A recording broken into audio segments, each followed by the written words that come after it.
আসসালামু আলাইকুম। সুপ্রিয় দর্শক মণ্ডলী, ইসলামী ব্যাংকের গ্রাহকরা বর্তমান বিএনপি সরকারকে অনাস্থা জানিয়েছে তাদের টাকা তুলে নিয়ে। ইসলামী ব্যাংকের গ্রাহকরা মাত্র অল্প কয়েকদিনের মধ্যে 4,000 কোটি টাকা তুলে নিয়েছে। সুপ্রিয় দর্শক মণ্ডলী, আপনারা জানেন এই ইসলামী ব্যাংক বর্তমান বিএনপি সরকারের লোকজন দখল করে নিতে চেয়েছিল। বিশেষ করে সেই যে পলাতক ফ্যাসিস্ট শেখ হাসিনার ব্যাংক ডাকাত সর্দার এস আলম, তার ম্যানেজার শিলং সালাউদ্দিন, যিনি এখন হোম মিনিস্টার স্বরাষ্ট্রমন্ত্রী, তাদের বাড়িও এক এলাকায়, কক্সবাজার এলাকায়, চিটাগাং পটিয়া কক্সবাজার একই রুটে একই রাস্তার কাছাকাছি এলাকায়। তো আপনারা এটাও জানেন যে এই শিলং সালাউদ্দিন যখন 9 বছর শিলং এলাকায় থেকে ভারতের লাল পানি খেয়ে বিভিন্ন প্রশিক্ষণপ্রাপ্ত হয়ে 9 বছর ছিলেন, 5 আগস্টের পরে যখন বাংলাদেশে আসলেন, তখন সেই শেখ হাসিনার ব্যাংক ডাকাত সর্দার এস আলমের গাড়িতে করে সে শোডাউন করে এলাকায় আসলেন এই শিলং সালাউদ্দিন। তো শিলং সালাউদ্দিন স্বয়ং সংসদে দাঁড়িয়ে এই ব্যাংক ডাকাতির পক্ষে অবস্থান নিলেন এবং শিলং সালাউদ্দিনের সাঙ্গপাঙ্গ বিএনপির যারা নেতারা সকলে মিলে এই ব্যাংকটিকে দখল করতে চাইলেন। সুপ্রিয় দর্শক মণ্ডলী, 2008-এর 30 ডিসেম্বর একটি নির্বাচন হয়েছিল, প্রহসনের নির্বাচন, নীলনকশার নির্বাচন, 111 সরকারের। ফখরুদ্দিন মঈনুদ্দিন যে সরকার দিল্লির নিয়ন্ত্রিত, সেই সরকার শেখ হাসিনাকে নীল নকশা করে মাস্টার প্ল্যান করে ক্ষমতায় বসিয়েছিল। শেখ হাসিনা ক্ষমতায় এসে পিলখানায় যে সামরিক কর্মকর্তাদেরকে হত্যা করে ভারত, এটা বাংলাদেশের মানুষের মুখে মুখে, যারা সচেতন নাগরিক যারা এটা ভারতে করিয়েছে।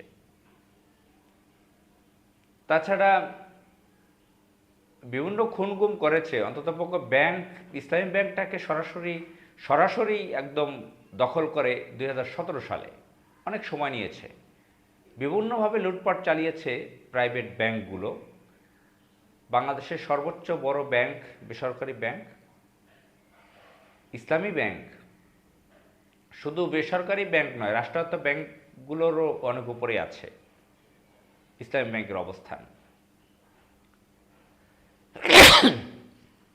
দুঃখিত। তো ইসলামী ব্যাংকের এই যে ইসলামী ব্যাংকটিকে দখল করে নেওয়া, এই দখল করে নিয়েছে 17 সালে শেখ হাসিনা সরাসরি একটা ফিল্মি স্টাইলে দখল করে নিয়েছিল। কিন্তু এই বিএনপি সরকার মাত্র 3 মাসের মধ্যে ইসলামী ব্যাংকটিকে দখল করে নিতে চাইল। সেই ফ্রেমি বিএনপি সরকার ক্ষমতায় আছে, যে আওয়ামী লীগ সরকার, সে অবৈধ সরকার ইসলামী ব্যাংকটিকে দখল করে নিয়েছিল। বিএনপি সেই দখলে 5 আগস্টের পরে আবার নিয়ন্ত্রণে এসেছিল। বিএনপি সরকার সেটা সহ্য করতে পারল না, সেই আওয়ামী লীগ নিয়ন্ত্রিত বিএনপি সরকার ব্যাংকটিকে আবার দখল করতে চাইল। তো জামাত ইসলামের নেতাদের প্রবল আপত্তিতে সংসদে এটা নিয়ে আলোচনা হলো 1 ঘন্টার বেশি, এবং রাজপথেও আন্দোলন হয়েছে ইসলামী ব্যাংক যাতে সরকার দখল করতে না পারে। সেই কয়েকদিনের মধ্যে গ্রাহকরা 4,000 কোটি টাকার বেশি উত্তোলন করে নিয়েছিলেন। তাদের চিন্তা হলো যে এই বিএনপি সরকারের হাতে ব্যাংকটি চলে গেলে আমাদের আমানতের খেয়ানত হবে, আমাদের আমানত থাকবে না, আমাদের আমানত খেয়ে ফেলবে। তো এই জন্য তারা টাকাটা তুলে নিয়েছিল। আবার যখন এটা সরকার যখন নিতে পারল না দখল করে, যখন গ্রাহকরা বিজয়ী হলো, জামাত ইসলামের লোকরা বিজয়ী হলো, সফল হলো, তখন ওই গ্রাহকরা আবার টাকা জমা রাখতে শুরু করলেন। সুপ্রিয় দর্শক মণ্ডলী, এর মাধ্যমে কি হলো, এই ইসলামী ব্যাংকের গ্রাহকরা বুঝিয়ে দিল যে এই বিএনপি সরকার তোমাদের প্রতি আমাদের আস্থা নাই, অনাস্থা জ্ঞাপন করেছে।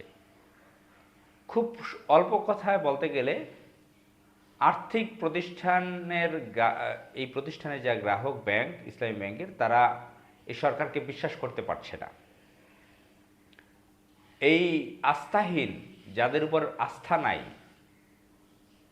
এই যারা গ্রাহক তারা তো বাংলাদেশেরই নাগরিক, তারা তো আর কুয়েতের নাগরিক না, বা পাকিস্তানের নাগরিক না, ভারতের নাগরিক না, বাংলাদেশেরই নাগরিক। তারা অনাস্থা জ্ঞাপন করলো সরকারের। তো এই সরকারের চিন্তা করা উচিত তাদের প্রতি মানুষের কতটুকু আস্থা আছে, তারা কিভাবে ক্ষমতায় আসছে 12ই ফেব্রুয়ারি 2026, তারা সেটা নিজেরাও জানে। আসসালামু আলাইকুম।